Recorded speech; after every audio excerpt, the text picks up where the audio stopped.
So these are pretty much the last products I made. I'm gonna do some sort of raffle for these boards, so stay tuned for details or just check out the recent Instagram post. So yeah, this video is kind of weird to make, but my name's Ipe, and for those that don't know, I started a clothing brand, Borderline. I've been running it for close to 4 years, and just recently I decided I should quit. A lot of bad reasons, but a lot of potential good reasons, so let's just start with the bad. So I don't know if I'd consider it a burnout because I love everything that I currently do and I want to do more. I think it's more so I'm just extremely exhausted and I kind of want to prioritize my health a little bit more. Typically my weeks are sort of like a routine. It changes up depending on if someone's trying to meet up. But yeah, I'm finishing up my last semester of school, get a lot of homework. I work pretty much every single day. I try to keep up with social media, Instagram, TikTok, YouTube. I at least work on a little bit every single day, and then working on Borderline, and then I'm also working on my anime merch stuff and then some other side hustles as well. So that's pretty much how it's been for like the last 2 to 3 years. Due to that, I just barely get any sleep. There's so many days where I only sleep like 2 hours and then hope to get some nap time in between. And don't get me wrong, I love energy drinks, that works for me, but to drink it every single night on top of having some sort of coffee or tea in the morning just to get work done, I just don't want to do that anymore, and I just know it's not healthy for me, and I was barely exercising. So yeah, that's one reason. And another reason is I miss skating. Every now and then I'll get messages like, where are your clips at? For the past few years,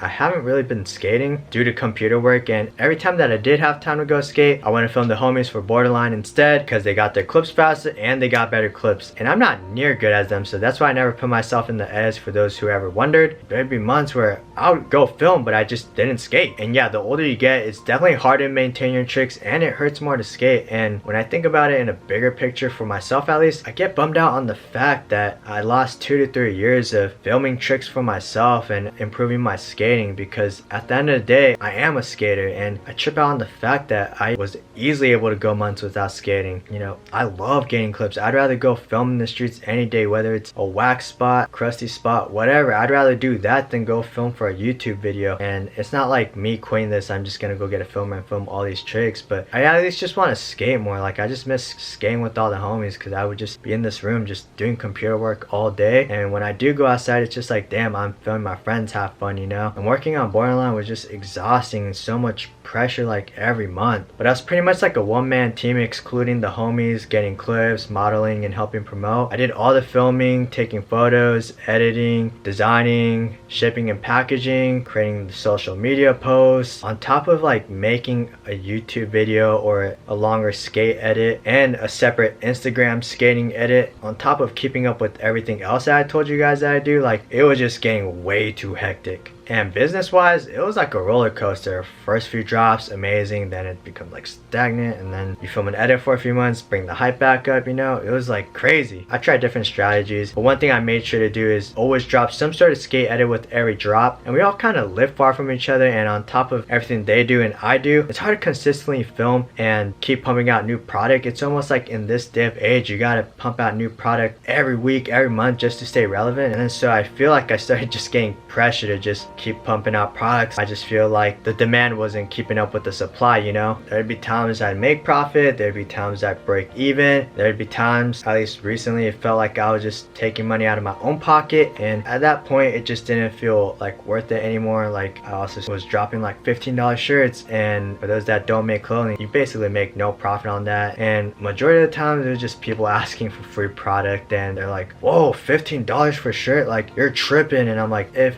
people are saying $15 is too expensive, I just feel like there's no reason for me to keep this going. And this isn't even like the major reason why I want to quit. The thing I hate myself most for was the fact that I couldn't really do anything for them. At the beginning I had a big vision, and the main thing was to travel and film in different parts of the world and make clothing or designs based on that culture or wherever we are. But when you really think about it, it's expensive for a small brand, and I don't have that kind of money to just pay for everyone's tickets and pay for the time that they're gonna be gone from work. But yeah, I just hate the fact that I really couldn't do anything for them. I would have loved to pay them every single month. I would have loved to take them out on a cool trip. I'm stoked that at least last trip I got to take them out to like San Francisco, but I would have loved to do way more. And due to their busy schedule, my busy schedule, I feel like slowly we're only kind of hanging out just when I would hit them up to go film and take photos. And I don't know how exactly they felt, but as a friend, if someone was approaching me like like that, I would start feeling like they're only hitting me up to go film and take photos, and I hate that feeling, and I just don't want to do that to them. There's days I just want to like chill, be like, yo, like let's go to the mall and just like kick it, you know? When I think about it too, it's crazy that like I don't even know the last time I actually skated with them. I feel like it's been like years since I've actually skated with them, because every time I hang out with them, it's just like, let's go to this spot and I'll film you. And they're all doing better, at least through my perspective, and I just want to give them more time to do whatever and not ever have to worry about borderline. But yeah, I think my expectations were just way too high that I just couldn't meet, but I think it was a good learning lesson. And lastly, I've been kind of wanting to get back into YouTube a little bit more because of borderline. It's like, do I choose to go film for a YouTube video or go film for borderline like in the streets? And I kind of took a hiatus from YouTube, fell off a lot. I believe I could come back if I become consistent again, but I was barely posting at all, and now more than ever social media is just like a normal thing. But I feel like when I started borderline, it was kind of cringy, and due to like YouTubers having like a bad stigma, I didn't want that placed on borderline. I didn't want people to just look at it as like, oh, this is some YouTube merch or whatever. So I always wanted to make sure, even when I'm putting out like a YouTube video, they're gonna see that we're actually like street skating. I always kind of wondered, man, if I promoted it more as merch with like the homies, would it have done better, you know? I'm just talking, and I feel like there's so much stuff that I'm gonna forget to talk about, but it's all good. Let's just move on to the good. As I was talking about the YouTube cringe thing, I think one thing that I did well was not really having borderline looked at as like merch. It'd be so funny when I'd go to the skate park wearing borderline or something. People would come up to be like, oh dude, don't you work for borderline or something, or you film for them, huh? And I'm like, that's my shit, you know? People would be like, oh, are you sponsored by them too? Am I sad about ending this? No, I think I'm like just relieved and stoked, because I actually wanted to quit like 2 years ago, but the homies encouraged me and it was doing better. But then I feel like I just kept exhausting myself, and like I said, more supply than demand, and I for sure would have more time to rest and focus on moving on from this, you know? Like me not having to worry about this opens opportunities to do something else. I've been also thinking about getting like a quote unquote real job to see what it's like again. I always dreamed of like not working a 9 to 5, but when I think about it, I'm fucking working more than a 9 to 5. And I also learned and gained a lot of experience from this. For example, when I started it, I actually started it in Japan with the homie Mowgli. It was so cool for me to experience Japan together with the homie.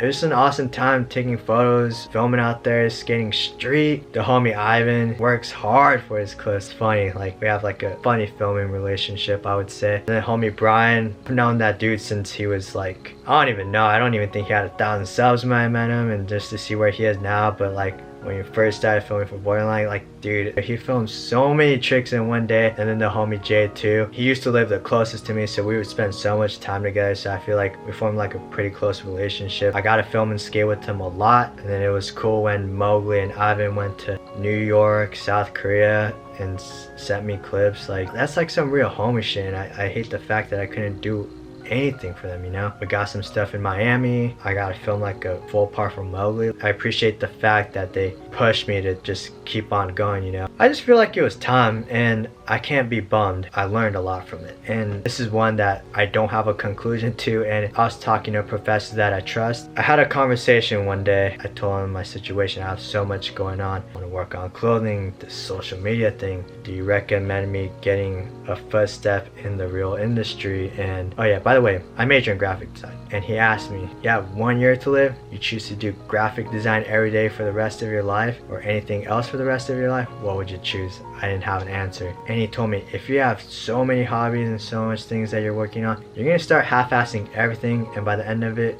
you're gonna have no ass. And after a lot of thinking, I came to the conclusion that borderline is the one that I should remove out of my life, at least for the time being. I still feel like it has a lot of potential. I feel like there's ways to do better, but at the moment I feel like it's not right. And if I ever were to rebrand it, I feel like I would love to start it as a skate shop. I'm sorry, I did a lot of talking. I really love this design a lot. Didn't know what color to go with, but I was like, you know, let's do gold or yellow for the trophy, you know? Like I have so many designs that I never put out, and this one, it's a guy bowling. I had this graphic graphic because there was this moment, one of my favorite moments in Arizona. We went bowling randomly this one night. We just kept bowling and we kept placing some sort of bet like, hey, whoever loses this round has to pay for everyone's round. And I believe Brian lost like all of them, so it was pretty funny. And I had this graphic done because I thought it'd been fun to make some sort of edit at the bowling alley instead of just like skating. I think I will do a $5 raffle for each of the boards, and I still have like a decent amount of stuff left, so all of that stuff is going to be on sale. So if you don't want to spend just like a $5 raffle entry for the board, every $5 spent on a product will be an entry towards the boards as well. So if you spend $20, 4 raffle entries towards the board. I will pick the winners Friday, and once Saturday is up, nothing will be on sale ever again. If you want to buy anything, be part of the raffle,